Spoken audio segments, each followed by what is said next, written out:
पश्चिम सिंहभूम जिले के सारंडा में लगातार सुरक्षा बलों द्वारा एक अभियान चलाया जा रहा है, जिसमें बाबू डेरा इलाके से माओवादियों के पहले 16 बंकर को ध्वस्त किया गया और अब यानी कि कल 6 अप्रैल को 3 फिर से बंकर को ध्वस्त किया जा चुका है। बंकर के अंदर कई ऐसे डंप किए हुए सामान थे जिसे सुरक्षा बलों ने बरामद कर लिया है। साथ ही एक 5 केजी का आईडी बम को भी विनिष्ट कर दिया है। माओवादियों के पास कौन कौन सी चीज़ें थी जिसे बरामद किया है, तो चलिए एक एक करके जानेंगे और इन तमाम चीज़ों का इस्तेमाल किस तरीके से माओवादी जंगलों के भीतर करते हैं उसे भी हम काफ़ी डिटेल में जानने की कोशिश करेंगे। तो सबसे पहले यहाँ पर देखिए जो है इलेक्ट्रिकल डेटोनेटर 1 पीस मिला है, पिट्ठू बैग 2 पीस मिला है, प्रिंटर मिले हैं, नक्सली का झंडा मिला है, पोस्टर मिले हैं, दस्तावेज मिले हैं, लोहे की कीलें मिली हैं, मैनुअल हैंडल मिला है, रेडियो एक मिला है, बोल्ट कटर मिला है, पटाखे भी मिले हैं, ब्लैक वेब बेल्ट मिला है, मल्टीमीटर, जैकेट 3 पीस है, जूता है, चप्पल है और चार्जर है यहाँ पर, और पेंट कैन है, पेंट ब्रश है, आरी है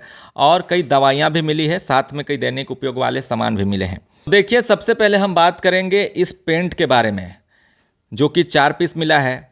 इस पेंट का काम माओवादी किस तरीके से जंगलों के अंदर करते हैं, इससे चलिए हम समझने की कोशिश करते हैं। यहाँ पर माओवादियों के द्वारा कई तरह के बैनर और पोस्टर बनाए जाते हैं। जनरली जो कपड़ों में जो पेंट किया जाता है उसका इस्तेमाल ये इस पेंट के ज़रिए कर सकते हैं, लेकिन इसके अलावा भी और एक इस्तेमाल माओवादी इसका कर रहे होंगे, क्योंकि ये जो है वो एल्यूमिनियम पेंट है और एल्यूमिनियम पेंट का इस्तेमाल माओवादी आईडी बम के ऊपर भी पेंट करने के लिए वो कर रहे होंगे, क्योंकि एल्यूमिनियम जो चीज़ होती है उसका अगर आप कोटिंग कर देंगे आईडी बम टिफ़िन के ऊपर में तो वो बम डिटेक्टर से भी डिटेक्ट नहीं हो पाएगा। किसी जगह पर आईडी अगर छिपाए गए हैं वहाँ पर डिटेक्टर मशीन को आप लेकर भी जाएंगे तो उस बम के ऊपर अगर एल्यूमिनियम कोटिंग की गई होगी तो वो डिटेक्ट आसानी से नहीं हो पाएगी। तो एल्युमिनियम कोटिंग के बाद आखिर आईडी बम डिटेक्ट क्यों नहीं होता है? इसके पीछे के कारण ये है कि एल्युमिनियम की उच्च चालकता और कम घनत्व के कारण जो है ये मेटल डिटेक्टर और एक्सरे मशीन में जो है सामान्य धातु की तरह आसानी से डिटेक्ट नहीं हो पाती है। तो हो सकता है ये जो आप मैक्स कंपनी की जो एल्युमिनियम देख रहे होंगे पेंट, उसका इस्तेमाल हो सकता है ये जो बैनर बना रहे हैं उसके साथ साथ ये आईडी के ऊपर भी इसका कोटिंग करने में इस्तेमाल करते होंगे। यहाँ पर आप देखिए एक टोपी मिली है, टोपी के पीछे आपको एक चार्जर दिखाई दे रहा होगा जो मल्टीपर्पज़ चार्जर है। वहाँ पर आपको टाइप सी मिलेगा, यूएसबी मिलेगा और पुराने जो चार्जर होते हैं वो उसकी भी पिन यहाँ पर आपको देखने को मिलेगी। साथ में तमाम माओवादियों के ट्राउज़र हैं, कपड़े हैं, जीन्स है, शर्ट है, तौलिया है, चप्पल देखिए यहाँ पर न्यू चप्पल आपको देखने को मिलेगी। ये सब तमाम जो चप्पल हैं ये लोकल मार्केट से ही माओवादियों तक ये सामग्री पहुंचती है। बैग है और आप यहाँ पर देखेंगे पेंट के पास तो आपको और एक चीज़ देखने को मिलेगी और ये है इनका टिफ़िन, और इसी टिफ़िन में वो है ड्रिलिंग से छेद करते हैं, फिर आईडी लगाते हैं, तार कनेक्ट करते हैं, डेटोनेटर लगाते हैं। उसी के बगल में आपको दिखाई देगा कटर है, एक स्केल भी है। स्केल का इस्तेमाल वो नापने के लिए कर सकते हैं। कोई जैसे रड को बम बनाना हो, डायरेक्शनल बम के लिए भी वो रोड को कटिंग करते हैं। वो तमाम चीज़ों की कटिंग इस कटर से कर सकते हैं। यहाँ पर देखिए दवाइयाँ हैं। अगर जंगलों के अंदर कोई माओवादी बीमार अगर पड़ जाएगा तो उसका इलाज तो बाहर नहीं किया जा सकता है, उसे जंगलों के अंदर ही इलाज करना होगा। ऐसे में जंगलों के अंदर भी कई ऐसे माओवादी हैं जो मेडिकल फील्ड से जुड़े हुए हैं और वही जो है इलाज का काम करते हैं। ऐसे में बाहर से इन दवाइयों को जंगलों के अंदर मंगवाया जाता है, चाहे वो सिरिंज हो, चाहे वो तमाम तरह की बुखार से लेके सर्दी से लेके कई चीज़ें जो बेसिक जो दवाइयाँ हैं उसका इस्तेमाल माओवादी इस तरह से करते हैं जंगलों के अंदर। डिटोल भी आपको दिखाई देगी। यहाँ पर देखिए विक्स है। यहाँ पर देखिए आपको रस्सियाँ दिखाई दे रही होगी पीले कलर की। आखिर इस रस्सियों का इस्तेमाल माओवादी किस चीज़ के लिए करते होंगे? जनरली माओवादी की बात करें तो वो एक जगह ठहरते नहीं हैं। जहाँ पर उनके जो बंकर होते हैं उसी जगह वो एक जगह पर ठहरते हैं, अन्यथा वो भ्रमण करते रहते हैं। एक जगह से जगह दूसरे जगह वो रहते हैं। उसके लिए वो त्रिपाल का इस्तेमाल करते हैं, जहाँ पर वो तंबू की तरह वो जो है वो कैंप बना कर रहते हैं और उसी में ये रस्सियों का जो है इस्तेमाल होता है। और काफ़ी ज़्यादा तादाद में देखिए ये जो रस्सी हैं वो भी बरामद किया गया।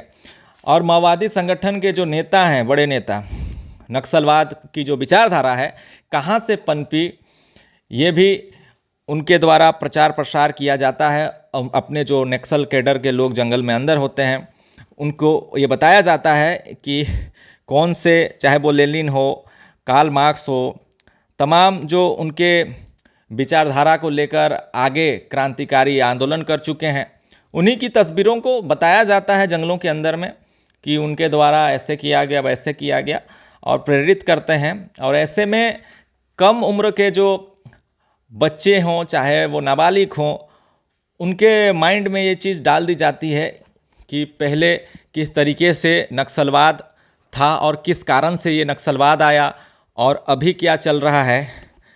और यहाँ पर देखिए जो मैनुअल ड्रिल वाली जी चीज़ है, तो इसका इस्तेमाल तो माओवादी आप जान ही सकते हैं किस लिए करते होंगे, छेद करते होंगे। फेविकोल है, यहाँ पर कीलें हैं ढेर सारी। कील तो आप समझ सकते हैं, ये जो आईडी के अंदर जो स्प्लिंटर का काम करते हैं, हो सकता है ये कील को उस आईडी के अंदर डाल देते होंगे। जब ब्लास्ट होता है तो कील होती है, या छोटी छोटी कटिंग करके वो रोड तैयार करते हैं स्प्लिंटर बनाने के लिए। और ये जो HP की जो है वो प्रिंटर मशीन मिली है। तो ये तमाम जो चीज़ें आप देख रहे होंगे, ये कॉमरेड मार्क्स, कार्ल मार्क्स का, कॉमरेड लेनिन का जो इन्होंने प्रिंट आउट निकाला है, ये इसी प्रिंटर से निकला है। और प्रेस नोट भी जारी करते हैं। आपने पहले भी देखा होगा जब माओवादियों के द्वारा जंगलों के अंदर जो सेलिब्रेशन कर रहे थे, वहाँ पर उनके द्वारा जो पोस्टर बनाए गए थे वो इसी तरह के प्रिंटर से वो निकालते हैं। उनके पास कई तरह के डिजिटल कैमरा भी हैं, उनके द्वारा वो वीडियो शूट करते हैं। और इस तरह से जो उनके सदस्य मारे जा चुके हैं पहले, जिन्हें वो कॉमरेड कहते हैं, उनके डॉक्यूमेंट्स भी आपको यहाँ पर देखने को मिलेंगे। कई तरह की डायरी भी है, उसे बरामद किया गया है।